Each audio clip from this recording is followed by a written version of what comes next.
Good morning once again, and welcome to the Caribbean Food and Beverage Event 2023 here at the Center of Excellence. And as promised, we have a very engaging and interactive session that's about to take place here at the presentation center. That will be to the back of the hall. So if you could make your way to the back of the hall very quickly, we're about to step into a discussion that will be very engaging. We're discussing the standards in the food service sector, future-proofing, best practice, and policy. And with us is Reshma Advani Rojas. She's the Managing Director of Advanced Equipment, and she has an unwavering passion for culinary excellence and a wealth of expertise in the food service industry.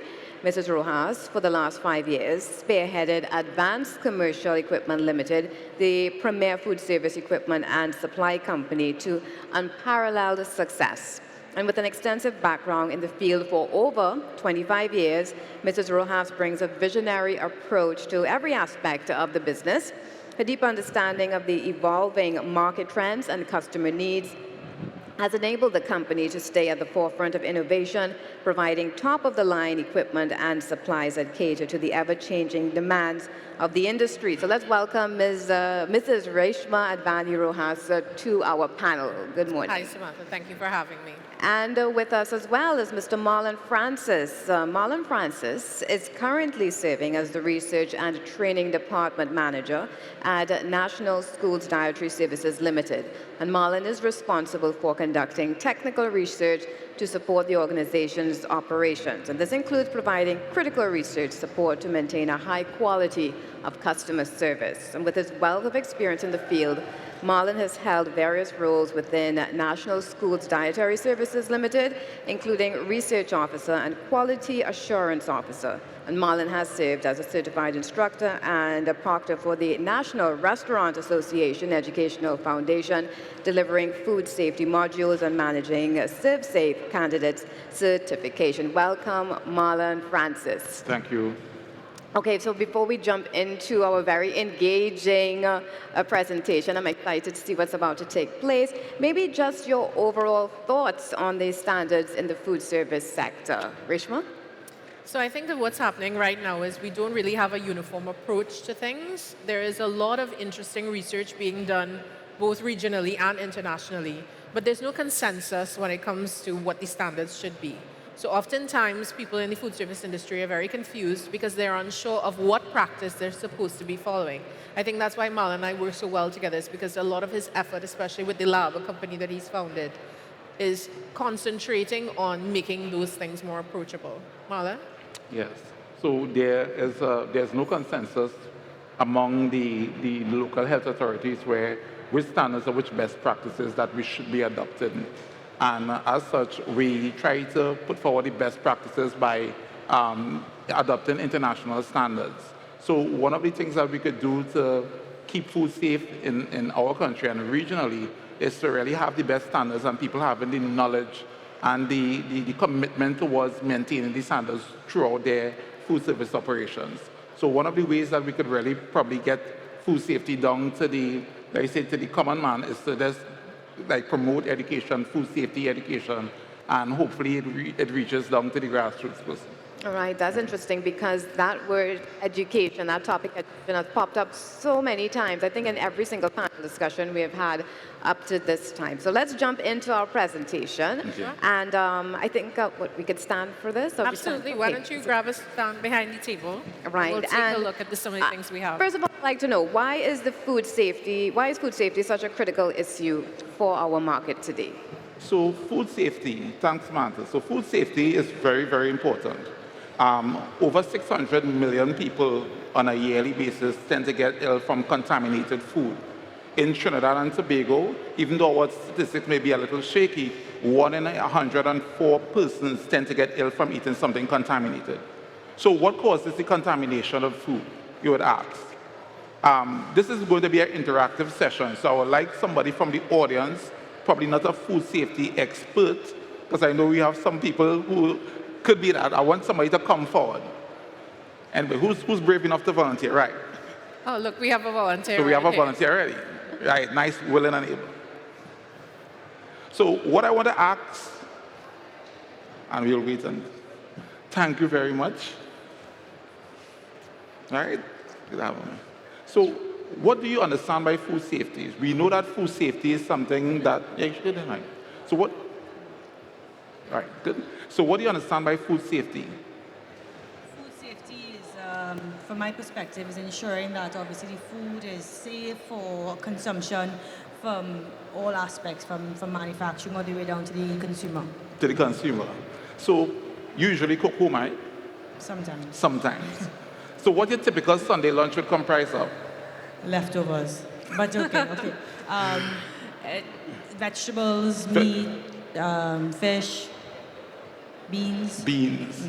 And do you think that there's anything that you would normally cook could cause you any kind of harm? Yes, I'm sure beans can because it's so dirty, right? Even though you try to wash it, it still has like so much Grits gunk on in it. That's it. And it's the hardest thing. Right. So we have a list of foods here. I want you to try to identify which ones that you think could be unsafe. Right? So you pick it up and you tell me which ones you think in its present state could be unsafe. So what we have here, we have a whole tomato, cut tomatoes. We have vegetables. We have beans that are cooked, beans that are uncooked. We have some cooked vegetables. We have sliced watermelon, and we have we have half of a watermelon. So which ones you think could just be Just naturally pick out a unsafe? few, yeah. Okay. So if I don't wash this, if I just wash it with water, I'm sure there's a lot of film on it and residue on it, right? So, so I started to wash these things with like baking soda. I learned off of IG how to actually wash Okay, so we food have properly. baking soda. Only recently. And then of course, if you cut the watermelon, leave it like this, I think it has more surface area to attract bacteria. Okay, so cut melon. So we have whole tomato and cut melon so far. And then my mother always says, wash the top of your things because you just never know how dirty it gets. Do you Right. think that's a COVID era thing that everybody was No, she washing had and that from wiping their before. tins? She had it from before. Okay. So it was even pre-COVID. Like, whoa. I mean, the cooked food, I guess if you don't keep a temperature, of Yeah. course. Do you leave your Sunday lunch out on the counter? Like when you cook at 12 o'clock, do you immediately pack all the food away and put it in the fridge, or does it stay out on the counter for a little while? People it's graze, out on the counter they come back to it. to get cool, and then it goes into the fridge. And sometimes they get cold, to be honest. Yeah. Okay. Right. So you just identify some things, right? And you identify the cut melon and you talk about the surface area, right? You identify the whole tomatoes because you may have some form of contamination or contaminants in it. And you talked about the cooked food Yes. being held at an inappropriate temperature, Possibly, yes. right?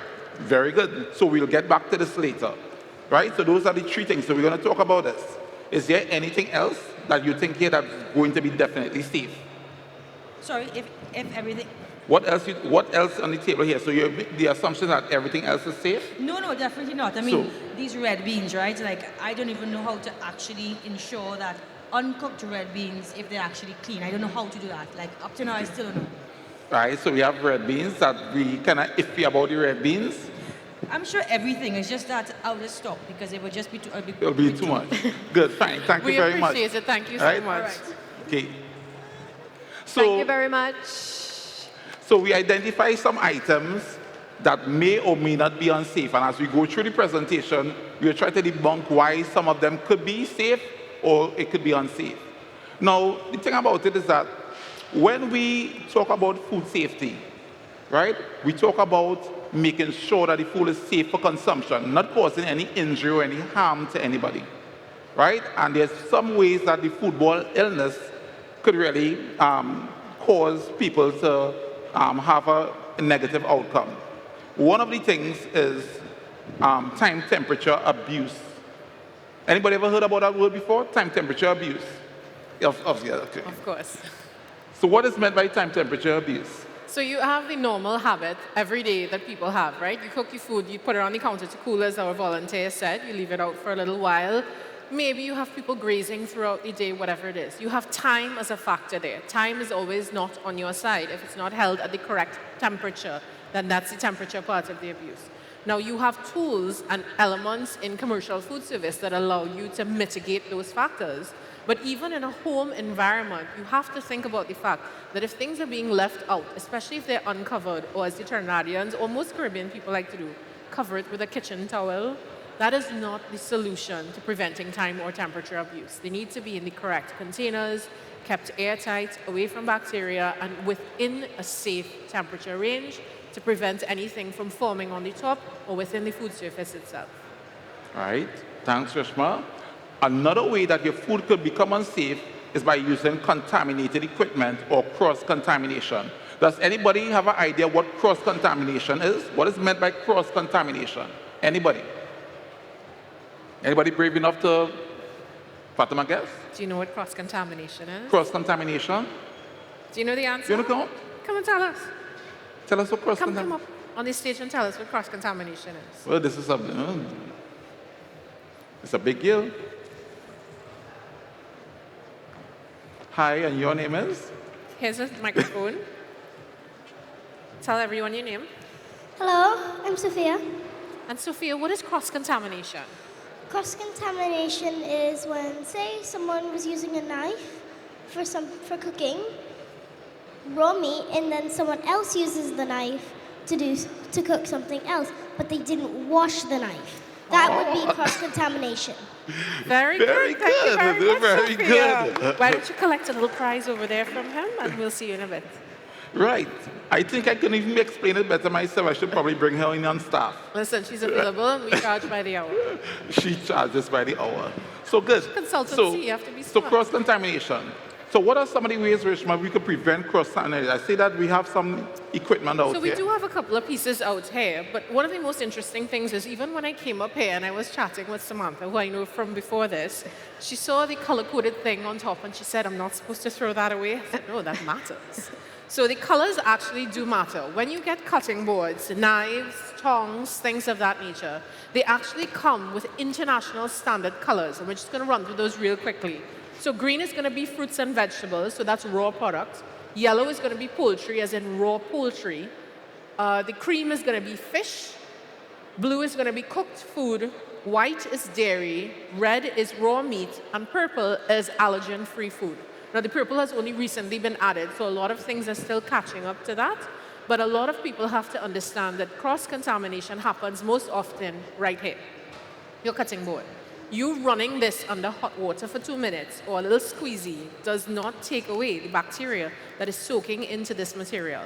And most people do not have a commercial quality cutting board, which is non-porous and antimicrobial, which means it actually repels the germs and the bacteria that's going onto this surface. What you're looking for is to make sure that not only are you practicing this in your home, but that you have the right tools and equipment in your commercial enterprise to ensure that your staff and anybody else who is working alongside you has the correct information. These things are available online as very large posters. We have them up on our website. Print it out, laminate it, stick it up on the wall. It really does make a difference. Good. So those are two ways in which food could become unsafe. One of the more popular ways that food could also become safe is buying from an unapproved source. Now, what is an unapproved source? An unapproved supplier? Can anybody give me a unsafe source of food that we probably purchase on a regular basis? Anybody?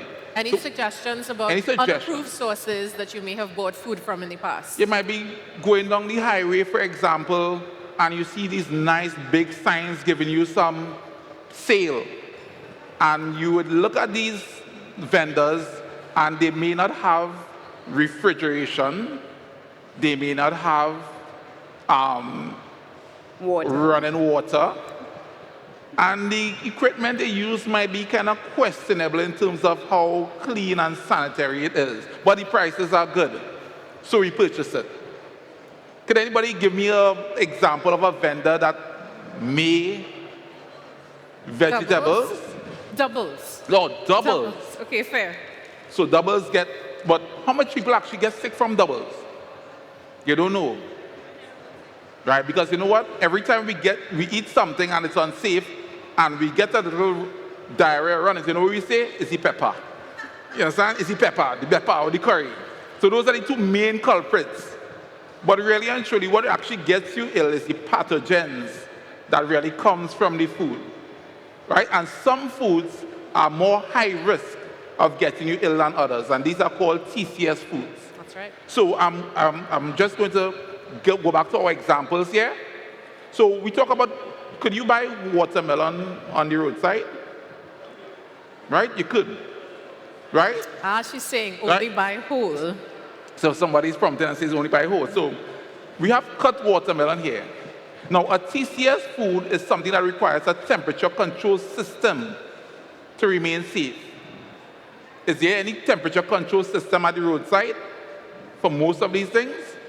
So when you cut the melon, like our friend was suggesting, you increase the surface area and the opportunity for bacteria to grow and multiply to make it unsafe.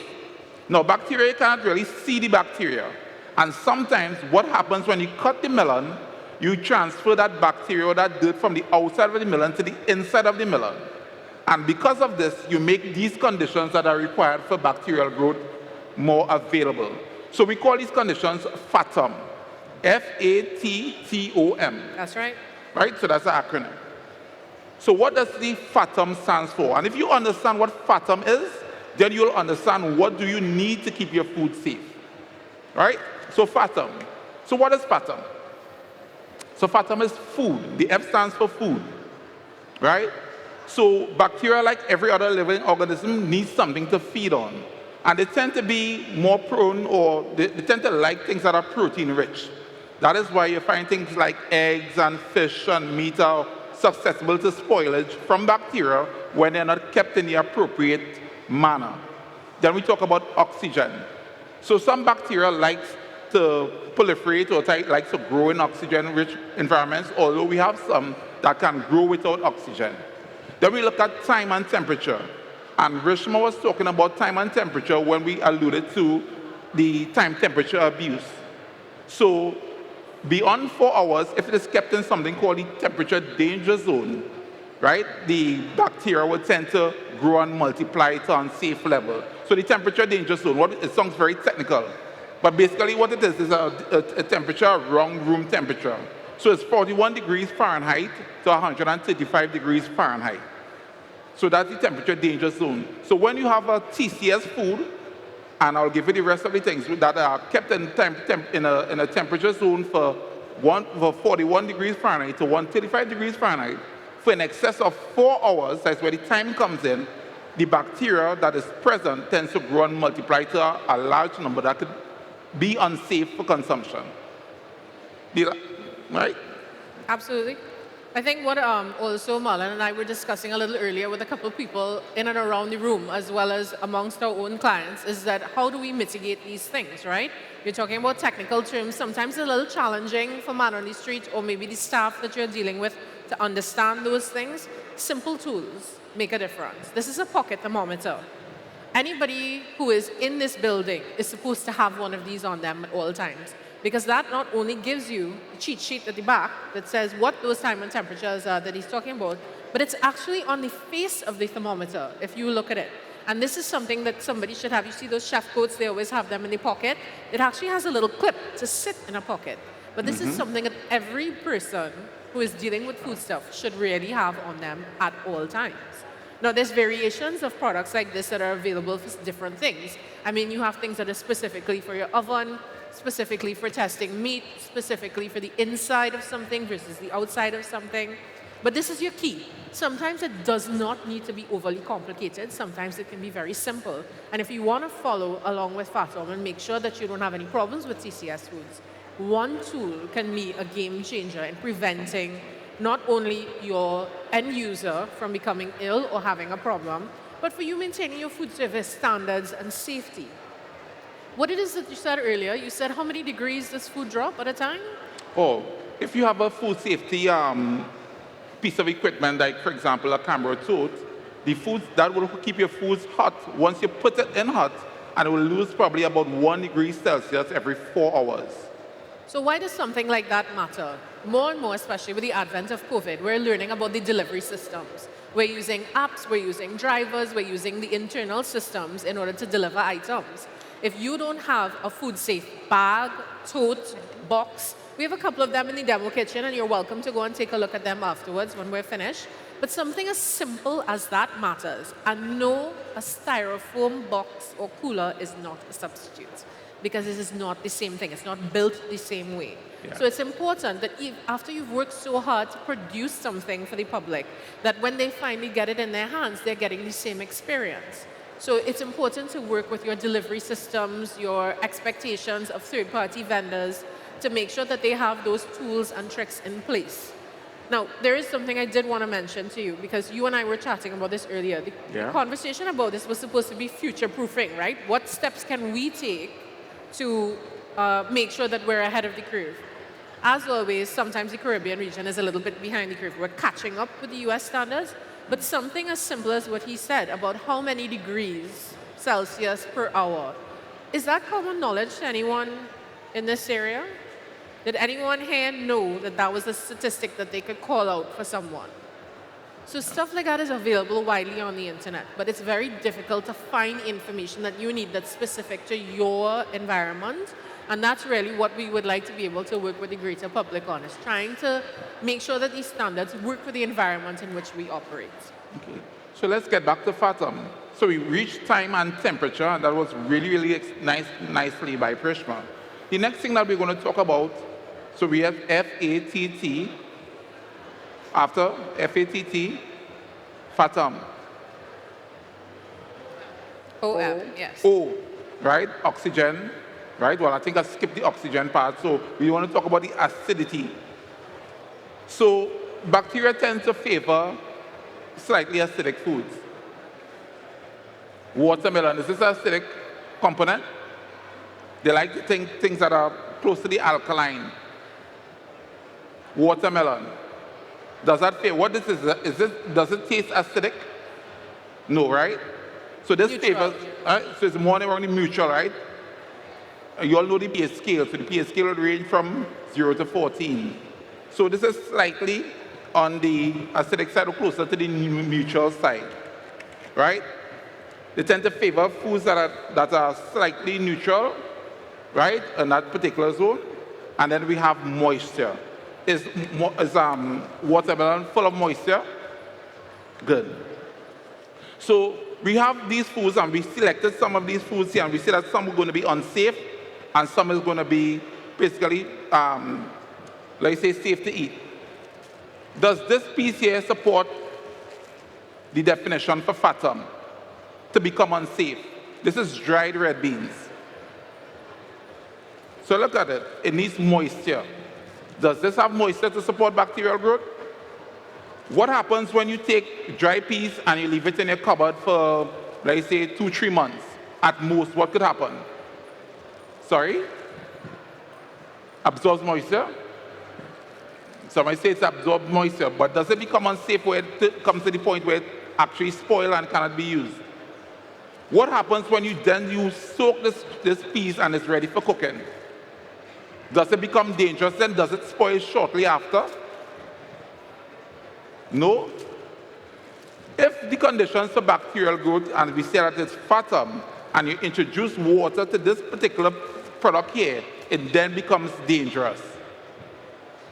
Because now, bacteria is getting one of the conditions where it needs to grow, which is the increase in moisture.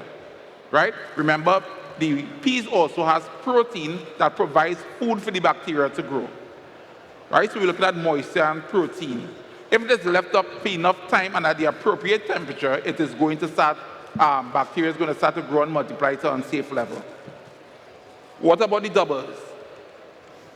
Does it satisfy? If I were to buy this doubles at 5 o'clock, and I am now about to eat it now without any holding, does this meet the conditions for FATM? Which conditions is it going to meet? Almost all, right? Yeah.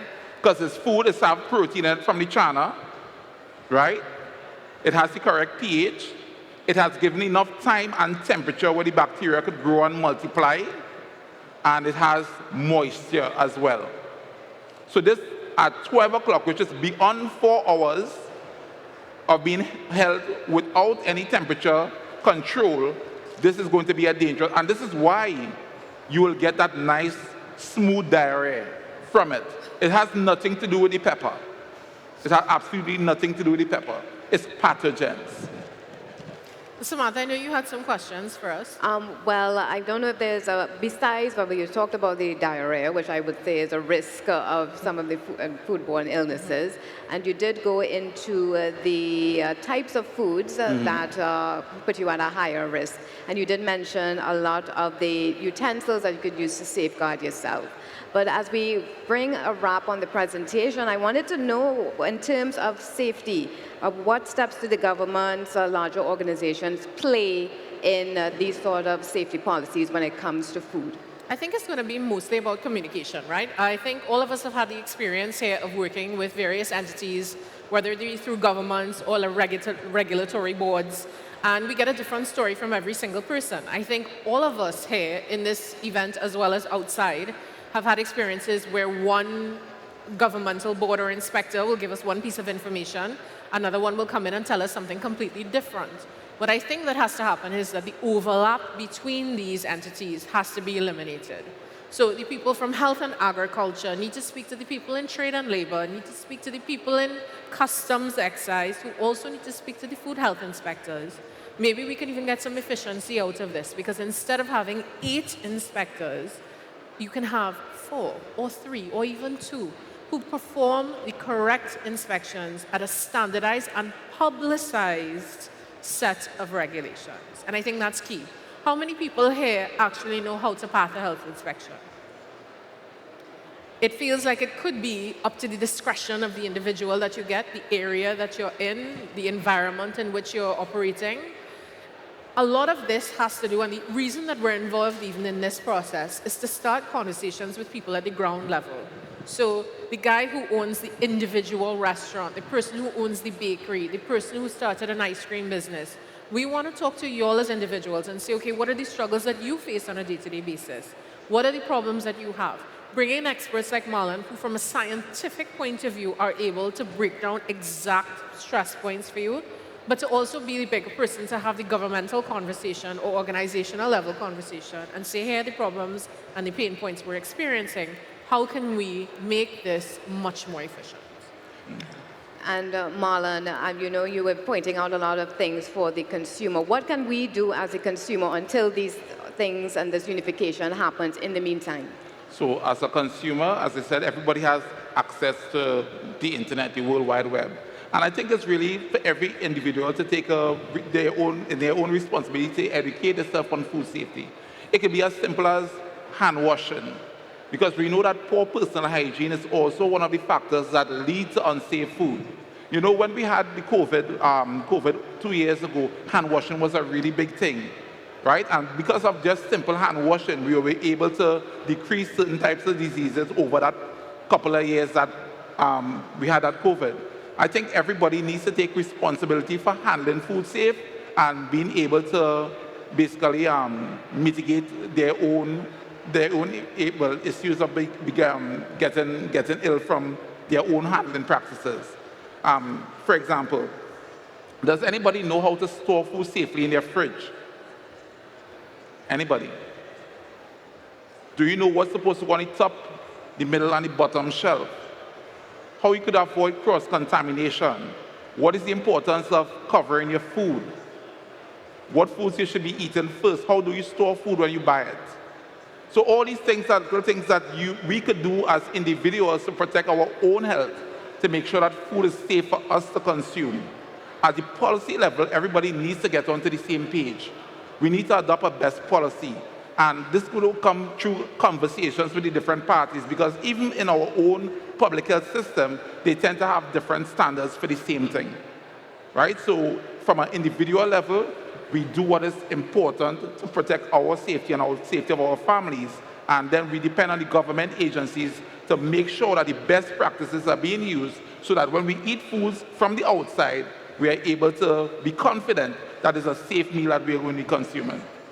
Thank you very much. Marlon Francis and Reshma Advani Rojas, as we discuss standards in the food service sector, future-proofing best practice and policy. And if you would like to see more what Advanced Commercial Equipment can do for you, they are our main sponsors for the Live Kitchen. You can check out all the equipment that they place there. And they also have a beautiful booth inside the exhibitors section. And you can speak to Reshma herself, and I'm sure she can even give you more information and more guidance when it comes to food safety and best practices. Thank you so much, Reshma. Thank you so much. Thank you so much, Marlon. Thank you very much. You're here at the Caribbean Food and Beverage Expo 2023 at the Center of Excellence. Also, I wanted to mention that Tamina Chocolates, they are near the presentation area. They will be dancing the cocoa today at 1 and 4 p.m. Right? So they would like you to join them in that presentation. They'll be dancing the cocoa at 1 and 4 p.m. this afternoon here at the Caribbean Food and Beverage Expo. Thank you.